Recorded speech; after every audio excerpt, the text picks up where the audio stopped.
Саламатсыз ба көрермен, қаназдық мазалай ма? Бүгінгі видеом осы сұраққа жауап болады. Алдымен денсаулыққа пайдалы видеоларымды өткізіп алмас үшін каналыма тіркеліп, лайк басып, пікір жазуды және достарыңызбен бөлісуді ұмытпаңыз. Қаназдықта құлпынай жеңіз. Ежелде қаназдық пен жатырдан қан кету, бала тұрақтамау сынды сырқаттарда науқасқа жаңа піскен құлпынайды шыны ыдысқа езіп берген екен. Зерттеушілер бұл әдістің қан қысымы мен семіздікке де дәру екеніне көз жеткізген.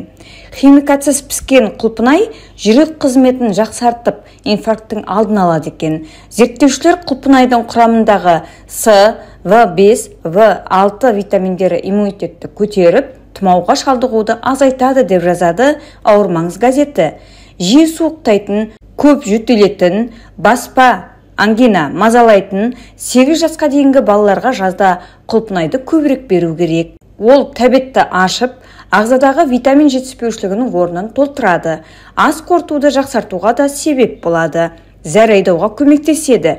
Варикоз, тромбоз ауруларының қаупін азайтады. Құлпынайда калий, цинк, темір, кальций, магний, қола мен фосфор, марганец пен кремний бар. Бүгінгі видеом осындай. Видео пайдалы болса сақтап алыңыз және достарыңызбен бөлісіңіз. Видеоға лайк басып пікір жазуды ұмытпаңыз. Келесі видеоға дейін сау болыңыздар.